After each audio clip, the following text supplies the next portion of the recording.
Douchebags driving cars is what you could call the first couple Fast and Furious movies, but they're at least enjoyable. It's been a while since I've seen numbers 1 through 3, but at least there's charisma about them. Need for Speed is a video game that's been going on for the better part of what, 2.5 decades now, something like that. Along with Gran Torino, Aaron Paul. Need for Speed the movie. 2014.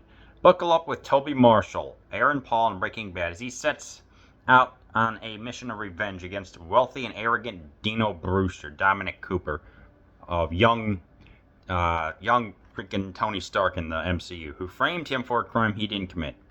Tony pushes his limits to the max in a high-octane race across America, hitting the road with the world's most exotic cars, delivering real speed, real danger, and real action. Adapted from the top-selling video game franchise and complete with never-before-seen bonus features, Need for Speed is the ultimate thrill ride. And I am doing this one as a review, and of course I'm going to use an alias, Fender Bender, which is also descriptive. But this movie isn't a fender bender, it's just a 2 hours and 10 minutes.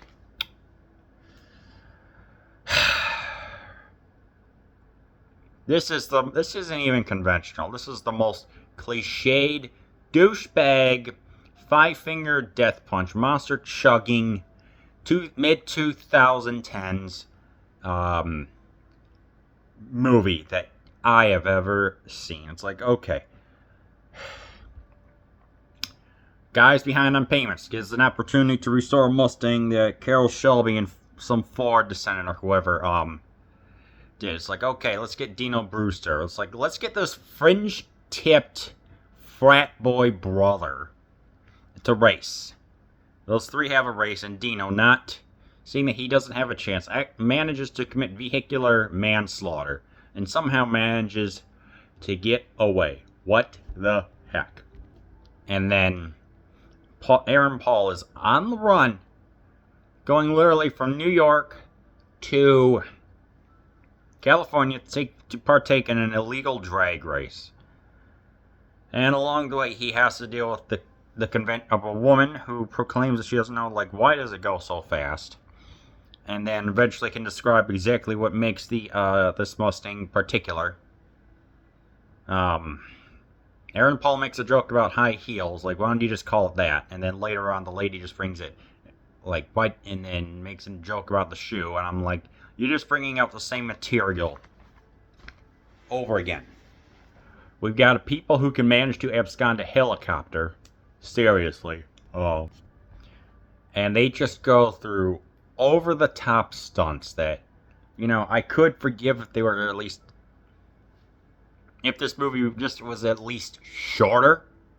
But when we have people that just constantly evade and maneuver and even put a bounty out, I just didn't like this movie. It seems that our hero, Toby Marshall, is less of a douchebag and more of a serial murderer. And they even have run-ins with the police and everything, and it's just like, why? Even at a TA gas station. Here's a funny part. TA stands for Travel America Gas. You can recognize it by the giant A. That's right there. But they couldn't exactly show the name of the actual franchise. And I know there's a name for the family restaurant. I knew exactly where it was immediately, but they couldn't get the licensing to show it. It's like, what? And yet we still have this scene of them trying to escape from a cop. The woman goes up to the top of the, manages to bring down a DVD rack, a CD rack, trying to avoid an officer named Lejeune. And just when you think the cop's about going to give chase, our serial douchebag attaches a chain to the, the chassis, and the chassis breaks. It's like, what? And then, of course, there's the race across the desert. There's what they're calling hot fueling and bingo, where they're trying to connect the gas without even stopping it. So, just the incredible logics and leaps and bounds. And like, this isn't even a movie that you turn your brain off to. This is just incomprehensibly bad. And I'm thinking, okay, finally we're getting some traction when they arrive in California. And it's like, okay, now we're going to get into the race, and then of course there's a crash. What another cliche. And the woman gets admitted to a hospital. No, just no. Oh, let's not forget the friend that's just manages to constantly get helicopters for nothing, with no consequences for good 70 minutes of the film. Finally, he was a former Air Force member or something like that, gets the last helicopter and finally gets put in jail for a little bit. I'm like, oh, Benny. They call him Liar 1, but he prefers the nom de plume or code name Maverick. And then finally we get to the end, and where Michael Keaton of all people has been hosting this race. And they go on the illegal drag race, and I don't know. And of course, our Dino friend here is like, he didn't exactly destroy the car that the third stolen car. So what does he do instead? He just puts it inside storage or whatever. Freaking just a moron. I mean, I'm sorry. This movie just, it's just bad. It's just god awfully bad. I'm sorry. It's incomprehensible how bad this movie is.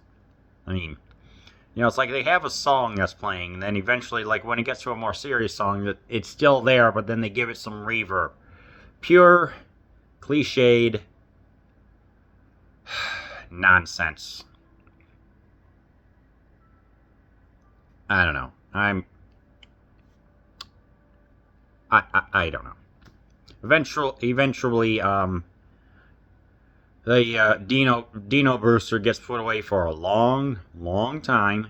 Good, because he did indeed commit the murder, and we have Keaton announcing it to what he calls the Cretes or whatever, Cretans. I would have liked to have seen a little bit more of Michael Keaton in this movie, but instead we just get him being a DJ for whatever reason. I don't know.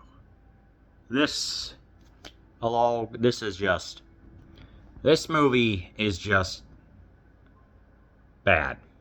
It's genuine. This may be... Alright.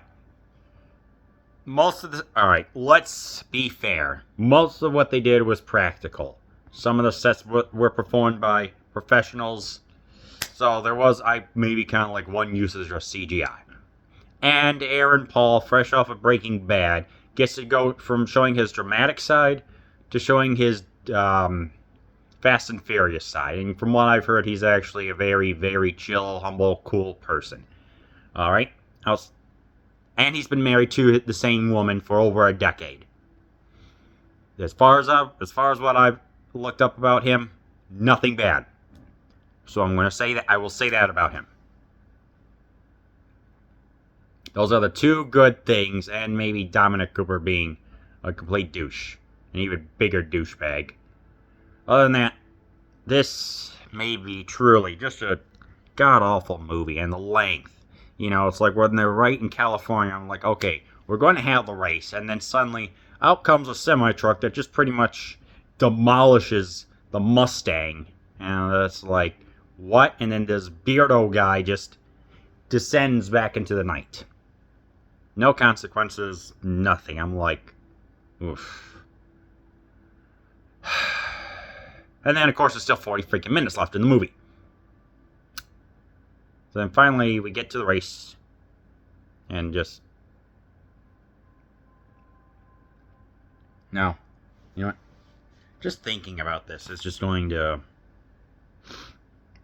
It's just going to make me just not want to say anything. I play a little bit of Need for Speed video games. Those are fun. Those are for gearheads. But this movie insults gearheads and thinking that these cars can perform all these outrageous stunts. It doesn't even have like the bond of the Need for Speed does, you know, with Dom and The Rock and just everyone else. No. This is just if you get thrills from it, more power to you. But I don't know. I worked on changing an oil, antifreeze, and some other stuff in a 96 Ford Windstar, you know? So I know my way around vehicles, but I don't like doing that anymore. This is just an abomination. This movie right here is an abomination movie to mankind. This movie sucks. Don't watch it. 2 out of 10.